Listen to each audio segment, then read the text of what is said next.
Si tengo que ponerle como un título que Michael siempre pide, es permanecer íntegros. Permanecer íntegros en Dios. Y permanecer significa perdurar. Me encanta eso de permanecer, perdurar en el tiempo. E íntegros significa ser sin reproche, no ser santos, sino sin reproche ante Dios. Y vamos a estar leyendo Lucas 15 del 1 al 5. Juan, disculpen.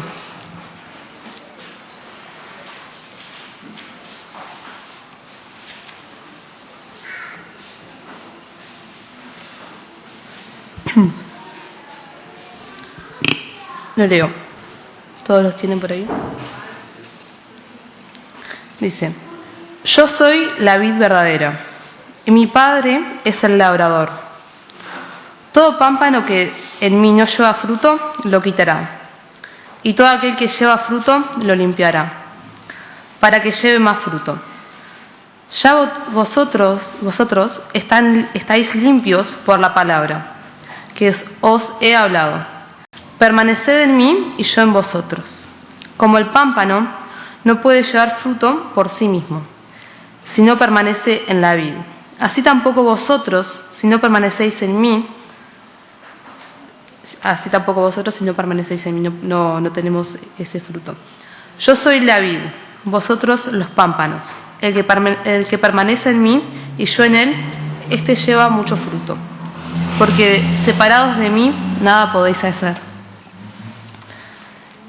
Y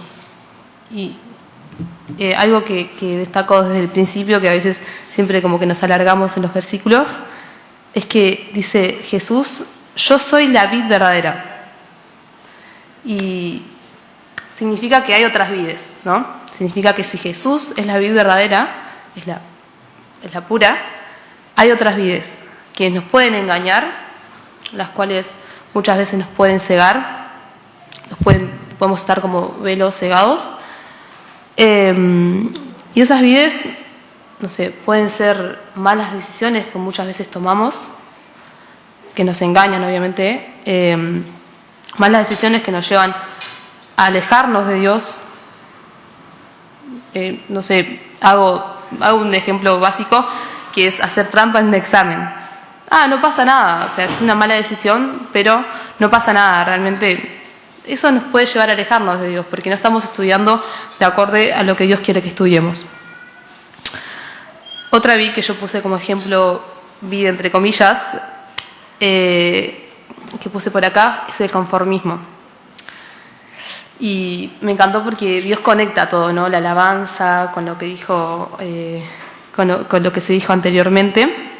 Y muchas veces, como cristianos, me pasa a mí también, que nos conformamos.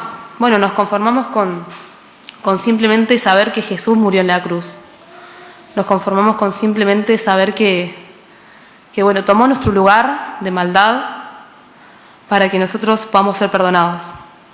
Pero Dios quiere que vayamos más allá, que no nos limitemos, que de saber que Él murió, pero murió para que yo pueda ser libre, para que pueda compartir de Él también. Y algo que también tengo acá, de otra vid entre comillas, es la falta de perdón, la cual nos aleja de esa vid verdadera, ¿no? Una vid que no da fruto, es esa, la falta de perdón a un hermano, a un conocido, y en realidad nos quedamos con el mal en nosotros, no se queda el mal el otro porque no lo perdonemos, sino que nosotros nos quedamos con ese mal al no perdonar. Y la vid que tenemos que seguir es esta, la que dice acá, la que da fruto. Como dice en Gálatas 5:22, que capaz que lo podemos estar leyendo. Acá lo tengo. Ahí está. Dice, lo voy a leer de ahí, ¿no? Mas el fruto del Espíritu es amor, gozo, paz, paciencia, benignidad, bondad, fe, mansedumbre, templanza. Contra tales cosas no hay ley. Y este es el fruto que Dios quiere para nosotros, ¿no? Que tengamos todas esas virtudes, pero es con Él. No podemos hacer nada sin Él, obviamente. Y primero internamente tenemos que crecer para dar fruto, creciendo para la gloria de Dios. Si no crecemos nosotros primero y teniendo una comunión diaria con Dios, no podemos crecer para los demás. Y tampoco es como raro que alguien pueda percibir lo que queremos decir o hablar de Dios si nosotros no estamos creciendo internamente. Y bueno, lo que digo es que vamos a arraigarnos a la vida verdadera que es Cristo. Este Cristo que murió y resucitó en la cruz, pero también quiere que avancemos, que no nos quedemos estancados. Y un ejemplo de ser íntegro y sin reproche que me encanta en la Biblia, que los invito a leer, es Job. Que por eso repito, íntegro no es ser santo ni sin tacha, no, ese solamente es Jesús, sino es sin reproche. Y me encanta Job porque Dios permitió que Satanás atacara a Job en todas sus áreas, ¿no? Desde su familia, desde su sufrimiento, desde perder su salud, sus riquezas, perdió a sus hijos realmente, toda su familia. Pero algo que tiene Job es que no se dio al pecado, no maldijo a Dios y no le dio poder a que el pecado lo aleje de Dios. Y yo me pregunto, ¿no? A mí, y también como cristianos, ¿cuántas veces permitimos que las circunstancias de la vida, las circunstancias de enojo, que nos pasan por perder un trabajo, puede ser perder un trabajo, o no tener trabajo, simplemente nos permita enojarnos con Dios? Nos permita decir, yo realmente no sé qué hago acá, Dios. Muchas veces nos preguntamos eso, yo me lo he preguntado muchas veces. Me ha pasado cuando, me tocó recursar y recursar años de la UTU, que fue como, Dios, estoy harta de estar acá.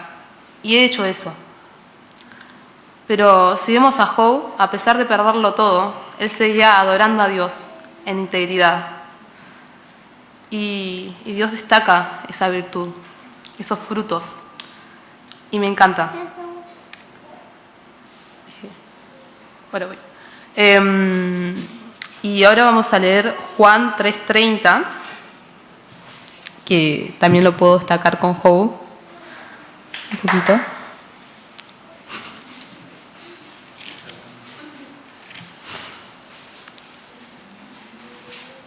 Eh, 3:30 al 36.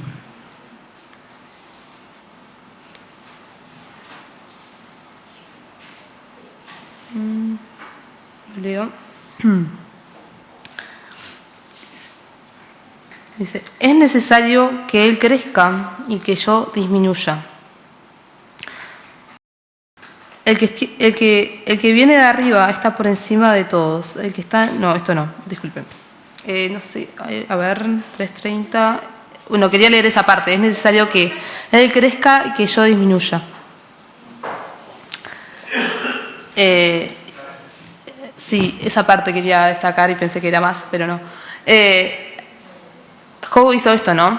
A pesar de él que le faltaba todo, a pesar de que Dios permitió que se le sacara todo para mostrar su fidelidad, permitió que Dios creciera y lo siguió adorando en todo.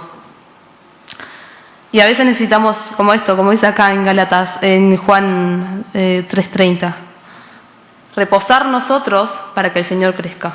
Leer su palabra y decir, estoy en un momento de quietud, necesito reposarme en Dios, necesito descansar en Dios. Y también, obviamente, Job tuvo sus reservas, ¿no? Porque obviamente perdió todo, tuvo sus enojos, tuvo sus reproches y se preguntó muchas veces, hasta maldijo su nacimiento. El día de su nacimiento maldijo. Pero nunca perdió la fe. Eso es algo que me encanta. Que no te permita la circunstancia que estés pasando, sea dolor, sea la salud, que sea mala, sea que no tengas trabajo, alejarte de Dios. Acércate a un hermano y decirle, mira, esto no puedo seguir con esto que estoy viviendo. Y ahí vamos a encontrar bueno, lo que el Señor quiere hablarnos también, un hermano, en la palabra. En la palabra siempre vamos a encontrar lo que Dios quiere hablarnos, porque si no tenemos una comunión con Dios, ¿cómo vamos a hacer para tener esa vid verdadera, esos frutos? No podemos tener esos frutos del Espíritu que el Señor quiere para con nosotros y para con los demás si no tenemos ese alimento diario. Y un ejemplo que voy a dar del permanecer en Cristo como integridad, que se habló mucho allá y me encantó, es el de un velero, en el cual por el viento un velero se mueve y tiene que hacer diferentes maniobras para no quedarse estancado, para que no quedarse quieto. Y esto solo se puede lograr con el alimento de la palabra. Nosotros, si no nos alimentamos de la palabra, no podemos crecer internamente e integralmente, como hermanos, como comunidad y como personas que somos. Y el Espíritu Santo de este velero, el Espíritu Santo es nuestra ancla y fortaleza cuando las dificultades intentan arrastrarnos. El ancla de todo esto que tenemos a nosotros mismos, porque hoy cantamos aleluya, como decíamos hace un rato, de que tenemos al Espíritu Santo con nosotros, es esto, es nuestra ancla y fortaleza. En medio de las dificultades, en medio de las pruebas, en medio del dolor, o en medio simplemente de bienestar, porque muchas veces cuando estamos bien, tampoco nos acercamos a Dios. Y ahí tenemos que fijarnos. ¿Qué estamos haciendo? La brújula es la palabra de Dios, lo que nos direcciona. ¿Qué estamos leyendo? ¿Qué estamos mirando? El diario, estamos mirando la televisión, el informativo, lo que pasa todo el día. ¿En qué estamos ocupando nuestra mente? Nuestro sentir, y lo que vemos, lo que oímos. Sabiendo que nuestra brújula, nuestro direccionar es Dios y es la palabra, enfoquémonos en esto, en lo que dice su palabra. Compartamos con otros esto, porque es la luz y el Señor nos mandó a hacer luz también para otros. Pero si nosotros no adquirimos ese conocimiento primero, no podemos ser luz para otros. Y el viento, que es el que hincha nuestras velas y nos da verdadera vida, el aliento de vida es Dios. Este viento que nos impulsa, ¿no?, a seguir adelante, a no quedarnos estancados. Este es Dios, un Dios que sopla, que dice, avanza, no te quedes estancado, te dice una vez más. Y me encantan estos 3 puntos en los cuales Dios nos da como más que ese ánimo, esa ancla, esa roca para fijarnos en Él, que Él sea el centro. Para no fijarnos solamente en nosotros, sino también en los demás, como decía anteriormente. Pero primeramente tenemos que estar conforme a como Él quiere que estemos. Y doy gracias por esto, ¿no? Porque hoy puedo estar compartiendo esta palabra con ustedes, pero con muchas partes me identifico. Con muchas partes siento que muchas veces he tenido falta de perdón, he tenido conformismo, no he podido avanzar. Pero Dios me invita y nos invita a nosotros a querer crecer con Él, a querer conocer su palabra, a querer formarnos. Y no solamente quedarnos con el querer, sino hacerlo. Bueno, ¿qué puedo hacer para conocer más de Dios? Nuestra brújula está acá, en la Biblia. ¿No sabemos cómo leerla? Bueno, pidamos consejos, simplemente empecemos a leerla, porque muchas veces no sabemos cómo hacerlo, ¿no? Y también enfocarnos en esto, ¿no? De que no nos estamos enfocando solamente en el sufrimiento, ¿sí?, o en el dolor o en las dificultades, sino en que Dios de todas formas sigue estando con nosotros, porque Dios no se va y nuestras oraciones no llegan hasta el techo, como siempre se dice, sino que Dios nos escucha. Y quería compartir un poco de eso Y bueno, agradezco realmente por esto de permanecer, perdurar íntegros, sin reproche ante Dios a pesar de todo. Y quisiera orar para terminar este tiempo. Señor, te doy las gracias, Padre, porque estás aquí entre medio de nosotros, Padre, porque solamente tú, Señor, nos haces permanecer íntegros, Señor. Sin ti no podemos, Señor, no podemos avanzar, Señor. Permite, Padre, que no nos quedemos estancados, Señor, en un solo lugar. Señor, te pido que como iglesia, como hermanos, Señor, como personas que somos, podamos fijar nuestra mirada en ti, Señor. Te agradezco, Padre, por la cruz, Señor. Te agradezco, Padre, por todo lo que diste ahí, Señor. Pero también te pido, Padre, por cada persona que vino aquí en la iglesia, Señor. Porque tú estés obrando en cada una de ellas, Señor. Porque estés dando fruto, Señor. Porque tú tienes grandes cosas para cada uno de nosotros, Señor. Pon, Señor, en cada corazón, Señor, lo que tú quieres hacer en cada vida, Señor. Te doy las gracias, Padre. En el nombre de Jesús. Amén.